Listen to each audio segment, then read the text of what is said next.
Okay, now so the Pope has been, for the first time ever, addressing the public in these televised letters.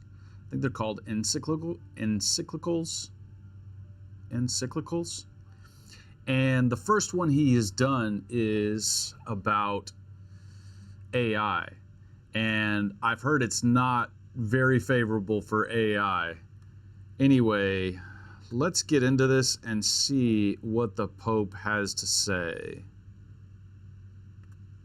It's a first of its kind warning from the Vatican. Pope Leo XIV delivering his first major encyclical in Rome, taking direct aim at artificial intelligence and calling for it to be, quote, disarmed. Wow. The pontiff underscoring the need for protections in AI for workers. He is taking a hard stance, no messing around for the Pope. He's not even saying we should use it. He is straight saying it should be disarmed. I mean, I guess that's what he means by disarmed, is by not using it at all, or that it should be completely neutered. I don't know how we do that. For children, and even for democracy itself. Joining us now, Father James Martin, editor-at-large for America Magazine.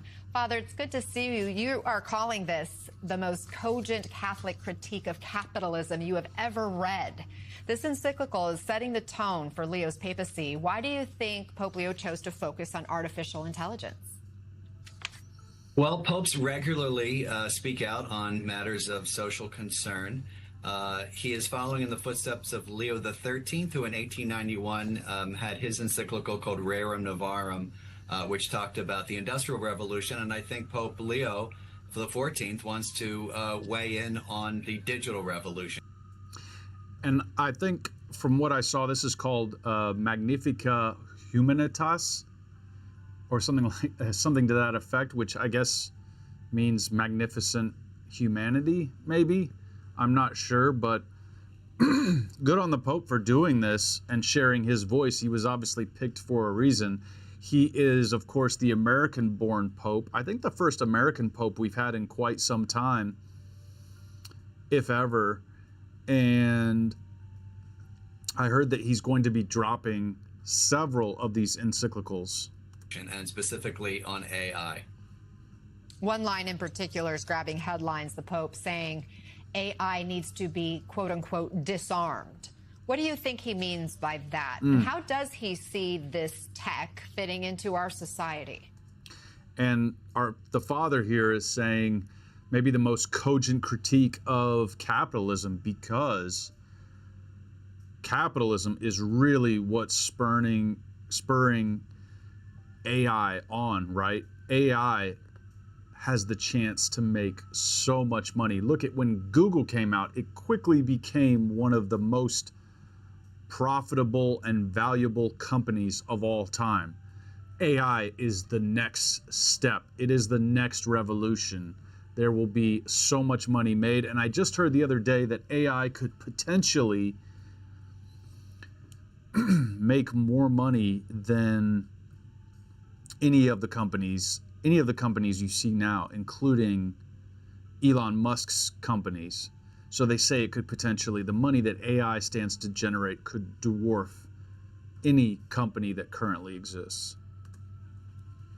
Well, the first thing about the document is that it's not totally about AI. That's a big part of it. It uses AI as a kind of backdrop for what's happening in the world. It tries to focus on the importance of human dignity and says the human person should be at the center of any decisions. And the disarming, which is a popular word that he uses, means that we have to be aware not only of the benefits of AI, but some of the dangers. And he wants to encourage us to make good, healthy decisions that are going to respect human dignity.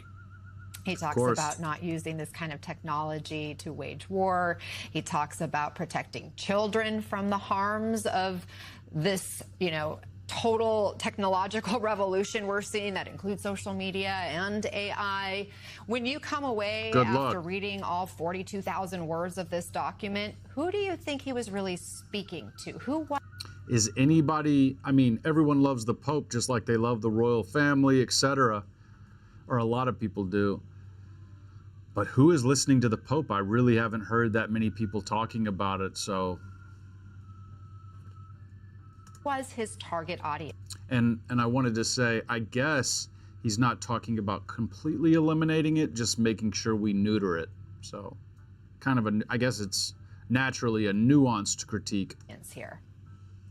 Well, it's addressed to all people of goodwill, but I also think he's looking at decision makers. And one of the points of the document is that decisions about AI and the use of AI and just digital media in general can be moral, but they're really not moral if they're decisions taken only by a few. So it's a reminder that, all these decisions need to be really inclusive and, again, can't just benefit a select few group of people. The imagery yesterday was pretty striking, with the Pope choosing to present this alongside one of the co-founders of AI mega giant and recent Pentagon adversary, Anthropic. What do you make of that pairing? Well, he's reaching out to, the tech world. We also have to remember that the Vatican has been having dialogues about AI for years and years.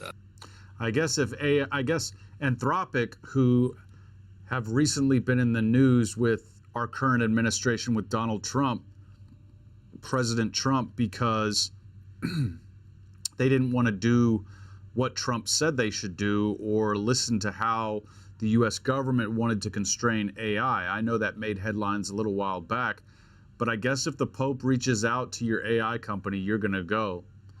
I mean, there's no bigger press than the Pope saying, we want your company to be present at my first encyclical, especially if it's the first encyclical since, when did they say, 1500? Certainly under Pope Francis. So that's not that unusual. But I thought it was a wonderful way of, reminding people that the Pope is in dialogue with the world, as is the Church.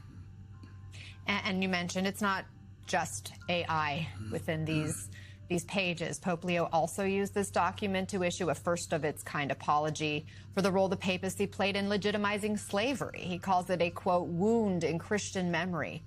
Your reaction to that?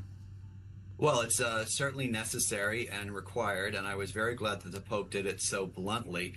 It was part of a larger discussion on, different kinds of slavery, but I was very glad that he did that. It's a really historic move, and it shows, again, his desire to engage with the modern world and engage with history as well. I guess that is a groundbreaking moment. But look, we all know slavery is bad. For the history books, I guess it's good for the Pope to come out and denounce slavery, since it's never happened. So, in 100 years from now, we can all look back, but who knows where we're going to be 100 years from now. Has the Pope ever denounced all of the rampant sexual abuse that's happened within, say, for example, the Catholic Church? Father James Martin, thank you very much for joining us. Well, that's the video, guys. Hope you enjoyed it. Thanks for coming out. I'll catch you guys in the next one. Peace. You're the best.